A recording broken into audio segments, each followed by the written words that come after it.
আসসালামু আলাইকুম। কৃষি ও জনপদ ফেসবুক পেজ এবং ইউটিউব চ্যানেল থেকে আপনাকে স্বাগতম। আপনি কি এই বর্ষা মৌসুমে করলা চাষ করতে যাচ্ছেন? তাহলে আপনার জন্য এই ভিডিওটি। এই বর্ষা মৌসুমে করলা চাষ করলে অবশ্যই আপনাকে মালচিং পেপারে চাষ করতে হবে। এই কৃষক বন্ধু দেখুন, এনার পুরো জমিটাই 25 কাঠা জমি। এই জমিতে শশা চাষ করেছিল। শশা চাষ শেষ হতে না হতেই সে এই করলা চাষ কিন্তু শুরু করে দিয়েছে।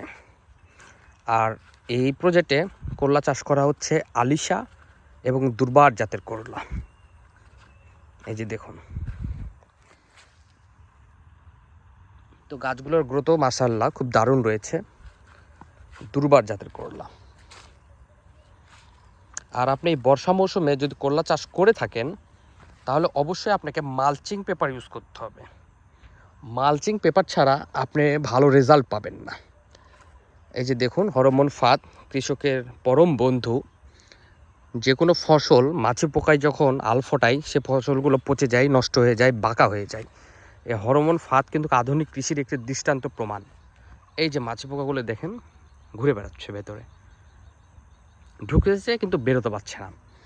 আচ্ছা, যেটা বলছিলাম, বর্ষাকালে যদি আপনি অবশ্যই করলা চাষ করে থাকেন, দুর্বার জাতের করলা করবেন, আরিশা জাতের করলা করবেন, আর মালচিং পেপার ইউজ করবেন। মালচিং পেপার ছাড়া আপনারা কিন্তু এই চাষাবাদ করতে পারবেন না। তো এই কৃষক বন্ধু 25 কাঠা জমিতে আগে শশা ছিল। শশা শেষ হওয়ার আগেই এই কৃষক বন্ধু করলার বীজ বপন করেছে। দেখা যাচ্ছে শশা হারভেস্ট শেষ, করলার গাছগুলো বড় হয়ে গেছে। আজকে করলার বীজ দেওয়ার বয়স, মানে করলার গাছগুলোর বয়স 9 থেকে 10 দিন হবে। এই 10 দিন বয়স, আর দেখা যাচ্ছে সামনে 10 দিন বয়স গেলে করলার গাছগুলো মোটামুটি ভালো রূপ ধারণ করবে।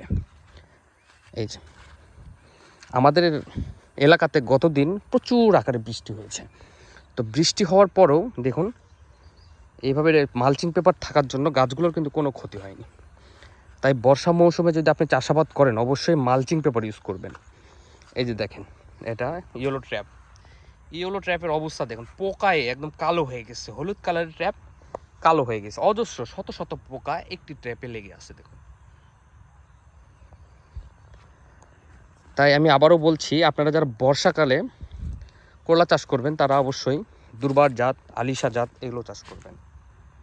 তো এই কৃষক বন্ধু এক বেডের এক পাশে করলা দিয়েছে, আর এক পাশে বরবটি দিয়েছে, ছোট জাতের বরবটি। করলার গাছগুলো এইভাবে মাচাতে উঠে প্যাটার্নে ওই পাশে যাওয়ার আগে বরবটি চাষ কিন্তু হয়ে যাবে। এই যে বরবটি গাছগুলো মাশাআল্লাহ দারুণ আছে। তো আপনারা যারা এই বর্ষাকালে করলা চাষ করবেন অবশ্যই মালচিং পেপার ইউজ করবেন। তো সকলে ভালো থাকবেন, সুস্থ থাকবেন। আসসালামু আলাইকুম।